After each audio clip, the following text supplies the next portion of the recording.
What's up, guys? Jeff here, and I'm going to be covering the nutrition pillar of our 4 pillars of transformation success.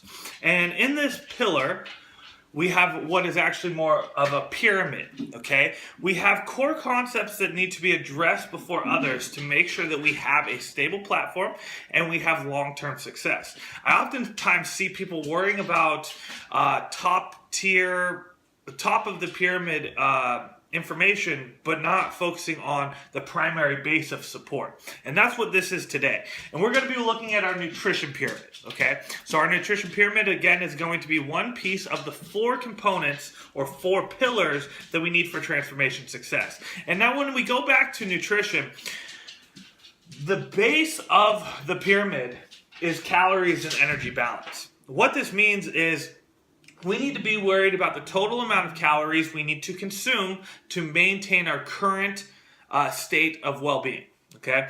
So we need to know where our calories are, and we also need to know where our energy balance are. They're kind of hand in hand here.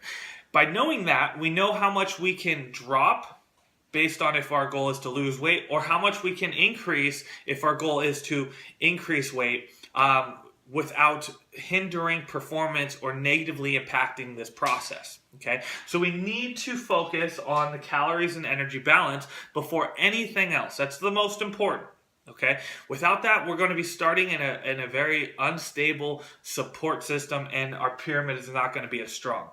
From there, the next layer is macronutrients, okay? So once we know our total calories that we need to consume, and we know our energy balance and how much we can drop or take or add to, we can then start looking at our macros. Our macros are proteins, fats, and carbs, okay? So once we know our calorie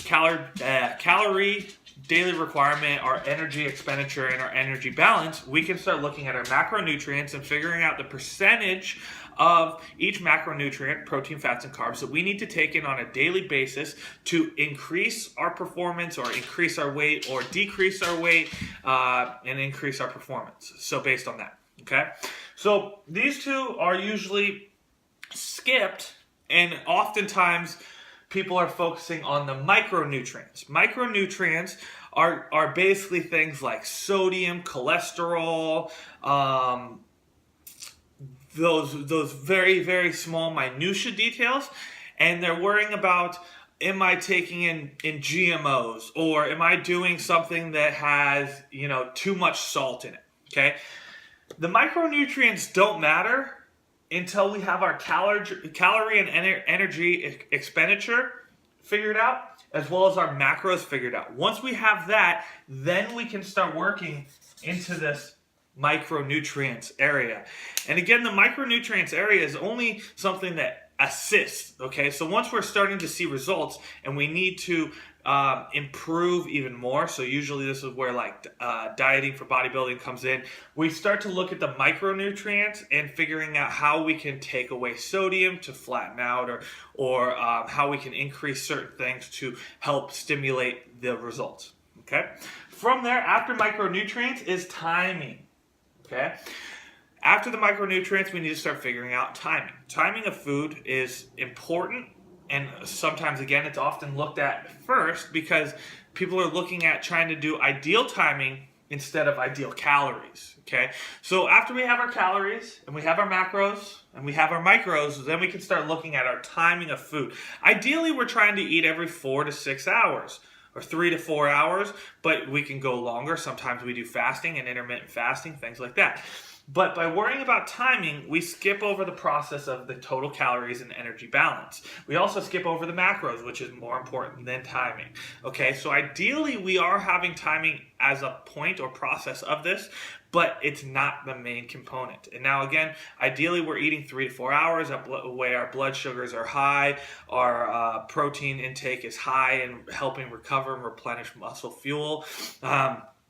But it's not the most important. Again, calories and energy balance are. From there, the top here is going to be supplements. Okay, this is actually where I see most people flipping this pyramid over and starting with the least important first and not worrying about anything else. Supplements, as the word says, is supposed to supplement supplement, meaning assist or aid, in the what you're already doing, right? So if we have no fucking idea what we're doing for our calories and energy balance or energy expenditure, there's no reason we should be focusing on supplements, okay?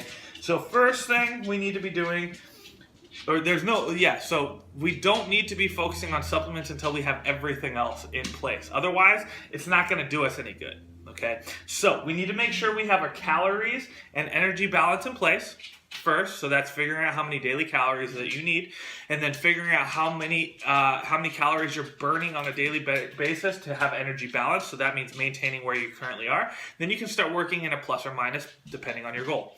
From there, we have our macros. This is figuring out our percentages of protein, fats, and carbs to get us to our end goal. Okay. From there, we start worrying about our micronutrients. This is things like cholesterol, sodium, all these other little minutia details that start to kind of sit on top of the macronutrients to help us get us to our goal. From there, we have nutrition timing. So this is focusing on what time and how often, what frequency we're eating foods. And again, it's important, but it's not the most important. So we want to make sure we have the other four in place. And then finally, supplementing